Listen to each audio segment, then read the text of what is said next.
Hey guys, welcome to the show. Today we're going to be checking out Kimi K2 1 trillion parameter model on the Mac Studio. It's the 512 gig version.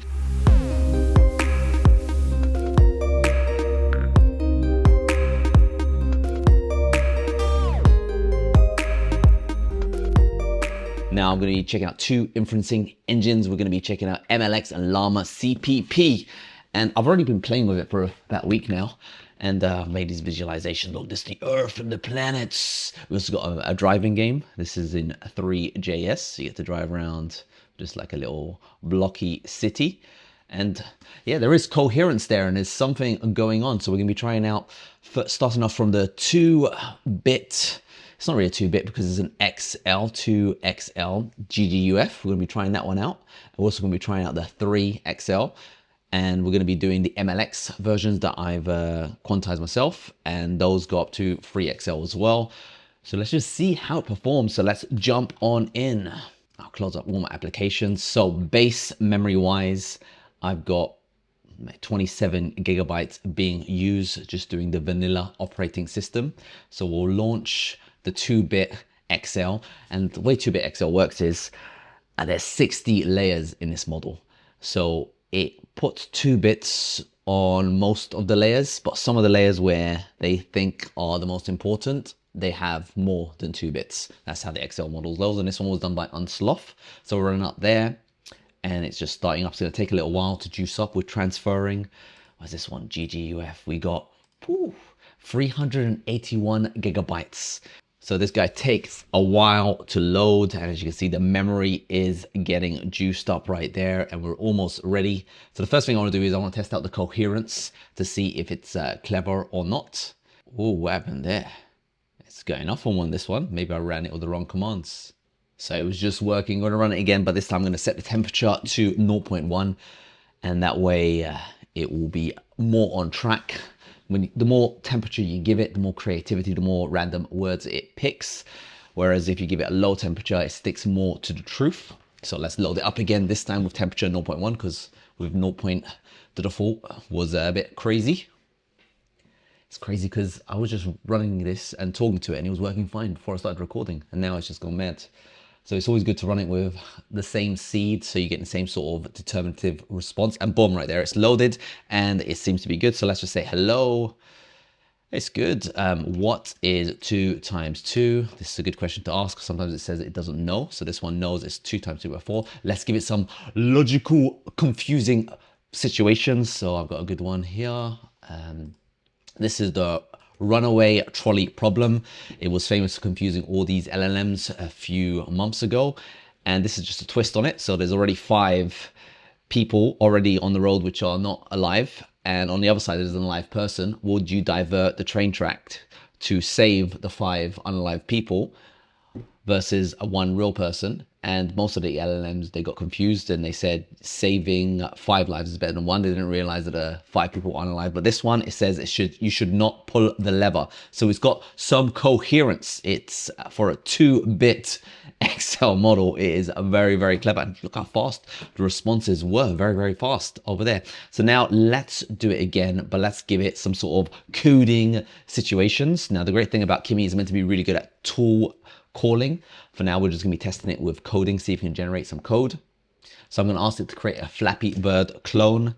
I've got this prompt from someone online that asked it to also make this Flappy Bird game, and it's writing really fast. Look at that. 2-bit 6. It's doing the colors, writing it all down. It's doing it in Python using Pygame. It's got the width and the height 600 by 400. This is all modifiable code, and it's just going to be writing it all in one file.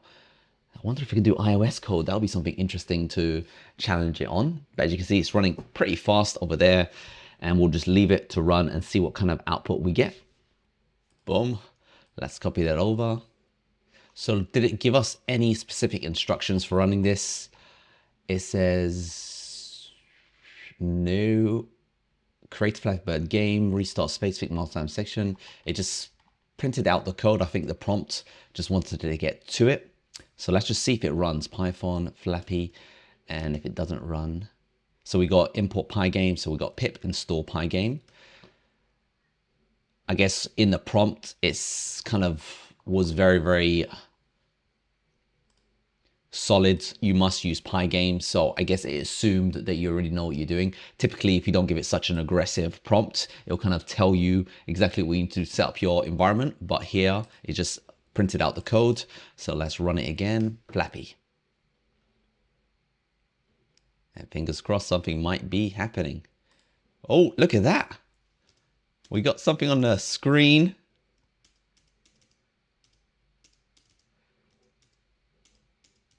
It's doing it. It's actually working. It's got collision detection. This game's addictive. All right, let's ask it something a bit more cleverer. I'll say, can you use free.js instead and make it in a 3D perspective? Below is a complete self-contained HTML that implements 3D Flappy Bird clone using Free.js, and it is printing out the code right now. Now, in the meantime, what we'll do is, just as a comparison, let's go into the Chat GPT and let's give it the same prompt and see what that does as a comparison. It's having a race off with Chat GPT, and I'm not sure who's winning. Look at that, side by side, they're both going. Okay, ChatGPT's done with the Python version, so let's go see what that does. So vi, oh, hello, close that. Vi flappy chat.py. And this, by comparison, is the Chat GPT version. And very similar, just a lot harder to control. When you press space, it doesn't really bounce. Oh, it's really bad. So the jumping mechanism inside ChatGPT's one is very, very poor. Look at that, it's just hard to play. Whereas the one generated on the 2-bit, the 2-bit Kimi 2K runs a lot nicer. That's crazy. Look at that. That is, yeah, that's more of the bouncing. You can play that. This is playable.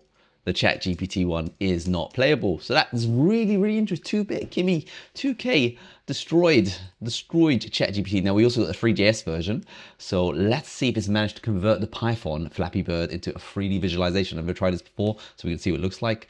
I'll also give the same prompt to Chat GPT to see what that does. So can you use Free.js to use 3D perspective? And see what that does. In the meantime, it says, below's complete, space flaps, Q, the camera is slightly behind the above. So this should be fun. So I'm making a HTML file now. Oh, that is a fail. That is a fail. It didn't make it. It wasn't that clever. What I can do is I can say, give it some feedback. I'll say, can you fix? Look at that. I'm talking to it like it's going to do something for me. And it said the crash detection was running before the first pipes had even spawned. So it knows its mistake. So, you know, this one doesn't even have reasoning capability. So I guess once that gets pumped in, it'll be able to say, hey, I've written this code, but clearly just with another prompt saying, does this actually work? It will be able to say, no, no, no, it doesn't work. And it will present a fix. So let's just see if it's able to fix the issue that I gave it or if it's going to get lost. And in the meantime, let's check out ChatGPT's version. Okay, game over. So yeah, ChatGPT's version isn't exactly any better. It's it's just as bad, which is good. Now let's just stick to the K2 edition. Still printing out the code. We're still good with memory. This guy's only eaten up 387 gigabytes in total, and this isn't even the process itself, because we had 30 gigabytes just baseline Mac OS junk, a trunk, just throw it through. So we can get a bigger model. We're going to be going for the K3, the Q3 version next, and that'll be fun to see. Hopefully this one will fail, and then we'll see if the Q3 one's any better. But coherency wise, it hasn't had any compile errors yet. So it seems to have run. Let's see if this breaks it. Okay, second attempt. Let's see how it does. No, fail. You broke again, you lied to me. So that was version K2. That was the Q2 version. So now we're gonna see if we can get the Q3 version, the quantized 3-bit. Now that one takes up 489 gigabytes. this one's taking its time to load into memory. It's still just trying to figure things out at the moment. It says loading tensors. Loading tensors, it can take a while. So it's just loading it up. It hasn't actually used it in memory yet. So maybe it's caching it. It's got mmap equals true. So maybe it's finding some storage in memory at the moment, or maybe disk activity monitor isn't reporting actual memory use yet. So it's just trying to figure things out at the moment. The bad thing about llama.cpp, it's not really compatible with activity monitor. You don't really see what's going on. When I switch over to the MLX Inferencer, that one, you can actually know exactly what's going on. It's a lot nicer and faster to use, but I should see the quality of the unsloth models. Something about unsloth is, you know, sometimes they say there's an XL version, but then the XL version is smaller than the medium version. So sometimes they just need to patch their stuff. But what's great about them is that they have guides and they're always pumping out stuff just really, really fast. So you just have to be a bit calculated when you're downloading their wares, because they might have a better version which looks like a smaller version. So you just have to test it out. So yeah, this is taking quite a while. I should have really ran a timer to see how long this takes, but I guess I can add it in afterwards. 500, oh, it's in. So we're using up 488. Now I want to give it something harder. Using free.js, write a 3D visualization of the Earth and planets. And let's just see how that does. And it is broken again. So the QV version of Unsloths is not usable. Now, I guess I could go ahead and quantize my own versions, and I'll probably do that in a future video. But for now, we're gonna just do a speed test to find out how much tokens a second we're getting. We got 20 tokens a second on the Q2 edition of this. So we're gonna switch over now to MLX, and I'll show you different quantizations that we got going for it. So let's just start off with the Q2. Now this guy is going to spit out nonsense, and I did a bit of perplexity testing to find out the sweet spots. So what I found here is Q8 is obviously the best, but Q6, there was an unnoticeable difference between Q8 and Q6. When it comes to Q4, 6, and 5, they're pretty much neck and necks. So 4, 6 is, some layers are Q4 and some layers are Q6, the higher priority layers. So that comes about the same as 5. And 5th is 3, 6. So some layers are 3 and some layers are 6. That is 5th position in the perplexity. But when it comes down to, if you're just doing Q2, you can see the perplexity of most of them are 1. So you get from 1.1 to 1.5 to 1.9. Whereas when you just do base Q2, it goes to 41. So it completely messes up. And the way perplexity is just testing is every single token prediction step, you have a truth. For example, the base model, you run it using 1 trillion parameters unquantized, you get a perfect response, and then you run that response with a quantized version and just see if it's picking the same tokens. So for example, here, the capital of France is, instead of it picking is, this one put a comma as the next probable token, which is why it lost out in its perplexity challenge. So I've just been running all these tests, and Q36 is very, very good, 5th position, very, very close to the top one. Q6 is very unnoticeable from Q8, and Q46 is also very, very, very good. So we're gonna start off with Q2, so this should just be nonsensical. So let's just see what's happening there. Good thing about with MLX, it just boom, straight on the screen because we're using lazy loading. Now it hasn't actually loaded anything into RAM.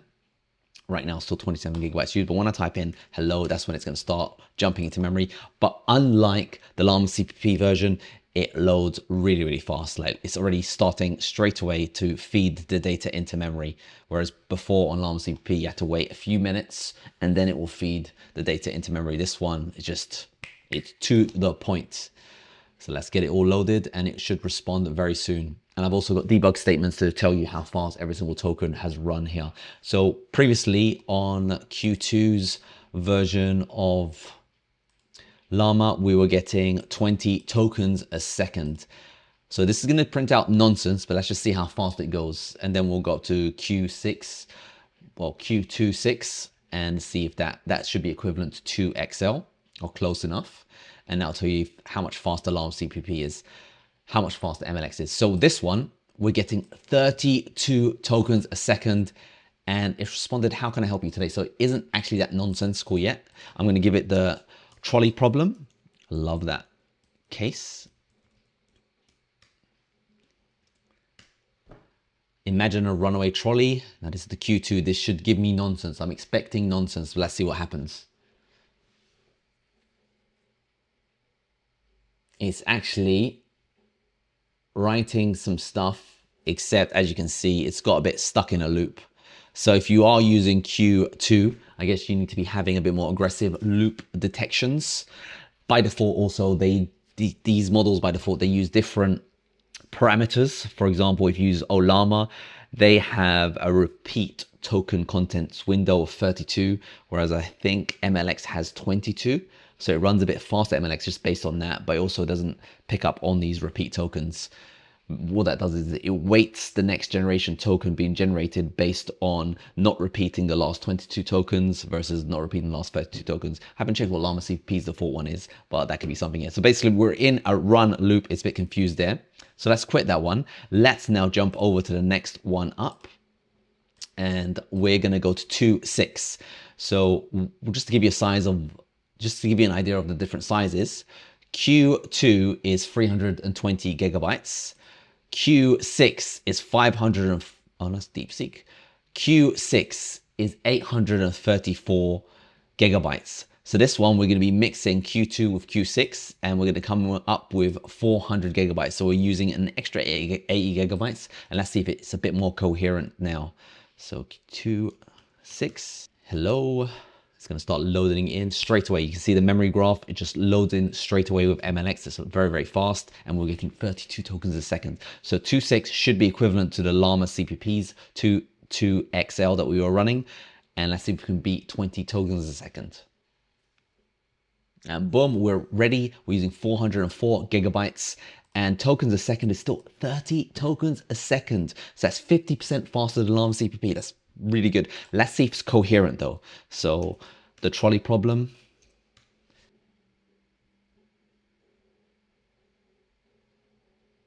Oh, it's on a repeat pattern. So maybe I can get its, for this inference engine, you just need to see if it's on one of these endless loops where it's repeating itself. But let's jump into 3.6 and see if that's any smarter. Now this is the largest model I can fit into the 512 gigabytes. I had to increase the VRAM to 507 just to give myself a nice context window as well to play with. And I will say the trolley problem one more time.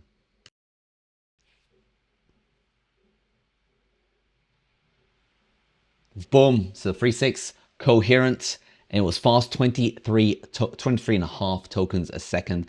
And look at that, it says 512 gigabytes peak memory. So I think this one can go up to 540 gigabytes according to their base calculations. I did generate these examples over here. So for example, this is a driving simulator. I did generate this one using the 3.6 version. So that is pretty fun. One thing interesting is backwards goes forwards and forwards goes backwards, but left and right works. And this was the original version. I told it to add in some textures, and it managed to, just based off its database, it knew textures to use, so it streams them from online. And we also got this 3D visualization of the sun, the earth. Look, it's even textured the earth. That's the texture of the earth. We've got Saturn, and it's got Saturn's rings around it. So that's very, very beautiful over there. It's got stars in the sky. Look at all the stars. It's a beautiful visualization just made using Three.js. Right now, we do have some Python code being printed out. This is MLX Q3. And let's just see if this one runs, because this one runs, you're going to get more quantization than the GGUF that we had. And let's just see if it runs. That'll be good. Oh, it's the same game. It's the exact same game. So that's really good. Oh, hello. I've won. I won the game. Let's see the actual differences between the 3.6 version and the 2 XL version. It has generated different code. For example, this one makes a class called game. So the 3.6 version made classes, so that's better structured code. This one just thrashed out the code, but the end result is the same. And probably if you change the rand or even increase the temperature, you probably get the same code at the end anyway. But what I want to see is, can we make it into a 3D version like we did with the Flappy Bird?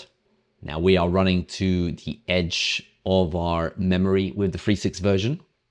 I'm not sure if we'll be able to output this. The good thing is, if it isn't able to output it, it will just quit the application. It won't reset your computer. It's I'm using the Python version of MLX. Obviously, if I use the C++ version, I can still do the same thing and it'll probably run even faster. So there's lots to be done. And there's also more personalized quantizations, which I'll go through with you at the end to see how we can actually get an even better result, or even run the full fat version on this Mac Studio. But we'll have to say that for a future video. So it's spitting out the code here, and we are using Three.js. Let's just see, it's got it from Cloudflare. So it just memorized that version, revision 128 of Three.js. Again, it's using global variables, consts, and this one doesn't even run. Height is not defined. I kind of want to just change it myself there, but maybe I'll just give it the error message just to see if it can fix it and if there's enough space in the memory to fix it. Height is not defined. Oh, it's in the red. Memory pressure's in the red. 510.88 gigabytes. What I'll do is just for, oh, look. Oh, wow. It does have, I just put in height because that was just an easy error to fix. And it does have the pipes in 3D.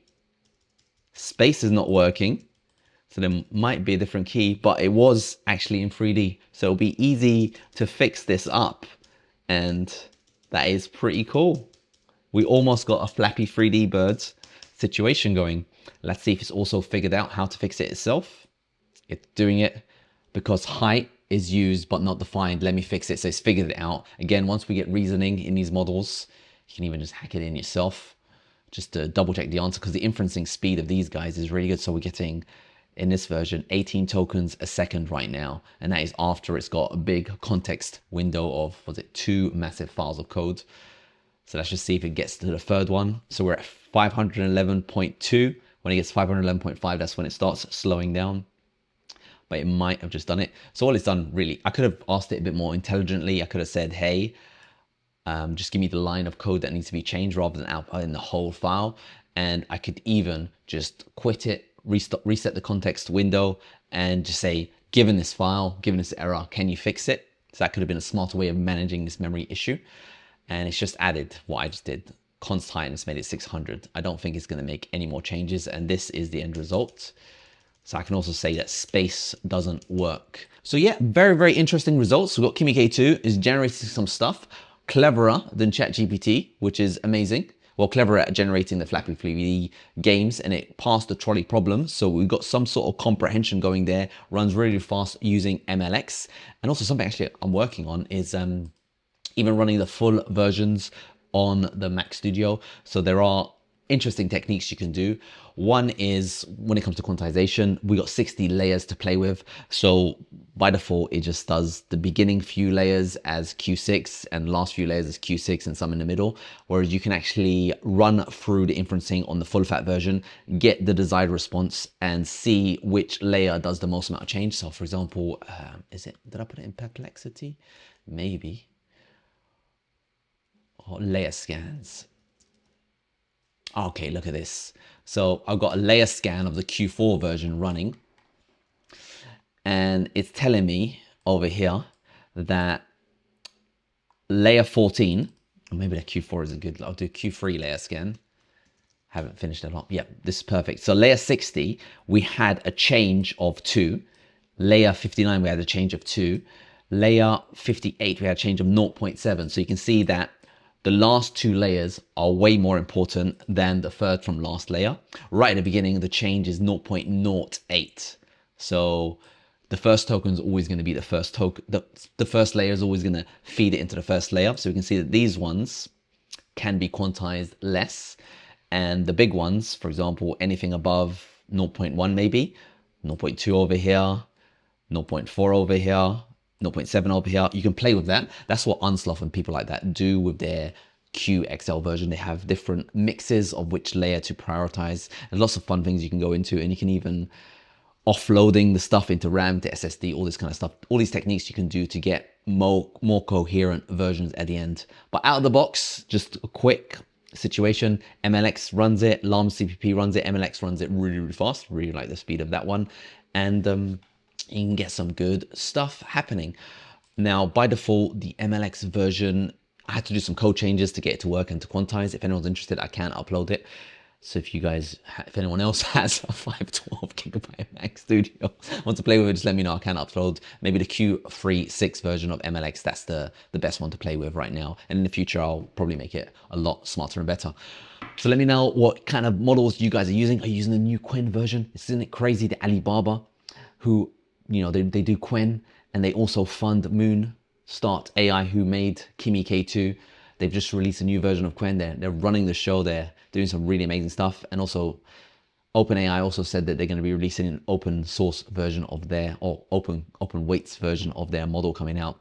And Facebook, obviously Llama 4 is a bit horrendous, but maybe Llama 4.1 is going to be amazing because their point release is probably going to improve the whole show. So there's some really exciting stuff happening in this space.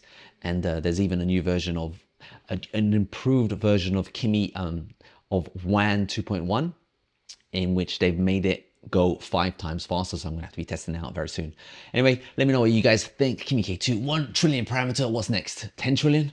20 trillion? I'm gonna have to get a terabyte memory computer next. Hope you guys found this video useful and enjoyed the show.